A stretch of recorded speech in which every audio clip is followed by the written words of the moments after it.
আসসালামু আলাইকুম রহমতুল্লাহ। বেশি কিন্তু লই নাই, 400 কোটি টাকা লইছি শুধু একটু বই ছাপানোর জন্য। আমরা রাজনৈতিক বন্দোবস্ত পুরো পাল্টাই ফেলব।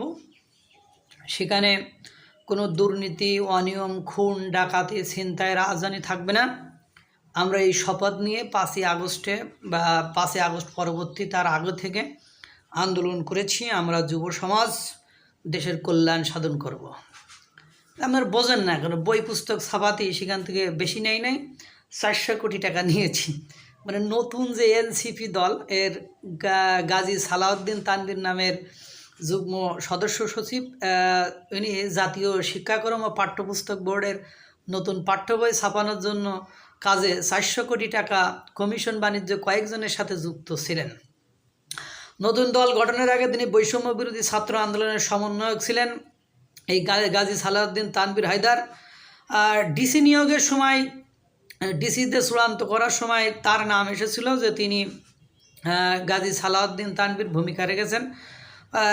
অন্য আর একজন হলেন সাজ্জাদুর রহমান রাখালরা। তিনি কাগজ কেনার ক্ষেত্রে দুর্নীতির সাথে জড়িত। জানেন, রাখালরাকে নিয়ে বেশ কিছুদিন আগে আন্দোলন হয়েছিল যে বিশ্বনবী সাল্লাল্লাহু আলাইহি ওয়াসাল্লাম ও আল্লাহকে নিয়ে তিনি কটূক্তি করেছিলেন। এই জন্য দেখছেন, তারপরেও তিনি ধরাছোঁয়ার বাইরে, এবং অনেকে বলছেন হয়তো বা তিনি দেশ থেকে পালিয়ে গিয়েছেন। এরকমও হতে পারে। আমার মনে আছে এই রাখালরা আবার হলো মাহফুজ আলমের লোক, মানে তথ্য উপদেষ্টা, বর্তমান যিনি তথ্য উপদেষ্টা, উনার লোক। এখন আমার মনে হচ্ছে রাখালরা এরকম কিছু লোপাট্টা বা এরকম কিছু দুর্নীতি করে টাকা পয়সা কামিয়ে নিয়েছে। কয় বাবা তুই এবার বিদেশে চলে যা, তা বিদেশে যে যাবি তাহলে তোর বিরুদ্ধে এমন একটা কিছু কর যাতে করে কি সবাই অ্যাকশান নিতে চায়, এবার তখন সেই সময় তুই লোপাট্টা, মানে তুই পালিয়ে যাবি।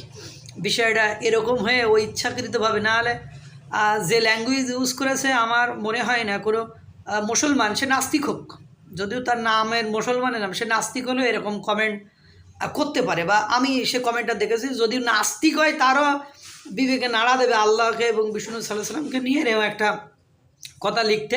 আমাদের মনে হয় ও দেশ থেকে পালাবে। এই জন্য ওই যেহেতু লুটপাট করেছে, এই কাগজ কেনার ক্ষেত্রে লুটপাট করেছে, এবং সে হলো এই লুটপাটকারীদের যে নতুন পার্টি বা সরকারের সংশ্লিষ্ট লোকের সাথে তার সম্পৃক্ততা আছে। এখন পালাইতে যাইতে হবে, তো পালাই যাইতে হলে এমন একটা কমেন্ট করি পালা।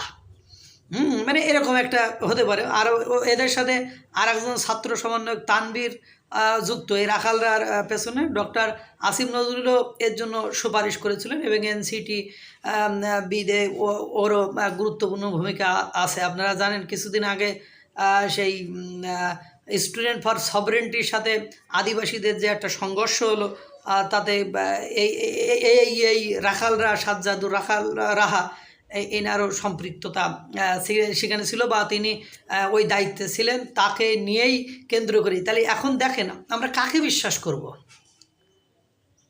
মানে কিছুদিন আগে জানেন, রয়টার্সকে দেওয়া সাক্ষাৎকারে নতুন জাতীয় নাগরিক পার্টির আহ্বায়ক সে বলেছিল আমাদের এই দল করতে অনেক ভিআইপি লোকেরা টাকা দিয়েছে, কিন্তু তিনি নাম প্রকাশ করেনি। তাহলে এইসব ভিআইপি লোককে সালাউদ্দিন তানভীর এরাই কি ভিআইপি লোক? হ্যাঁ, আমি এটাই বুঝলাম। রাখালরা, সালাউদ্দিন তানভীর।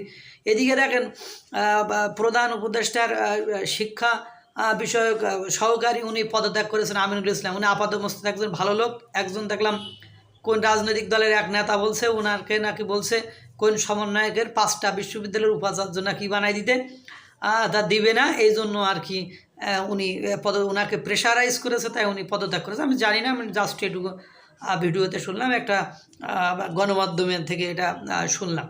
তো এই হচ্ছে চলছে। এর আগে আপনি জানেন শিক্ষা উপদেষ্টা যেই মানে এমপিও ভুক্ত স্কুলের টিচারদের বেতনের দুর্নীতির কথা বললো, ওনাকে ওখান থেকে পদত্যাগ করানো হলো, বা ওনাকে ওখান থেকে সরিয়ে আর একজনকে নিয়ে আসা হলো। বাহ, এরা তো আগের রাজনৈতিক বন্দোবস্তার পুরো মনে করেন সিস্টেমটা চালু রাখছে।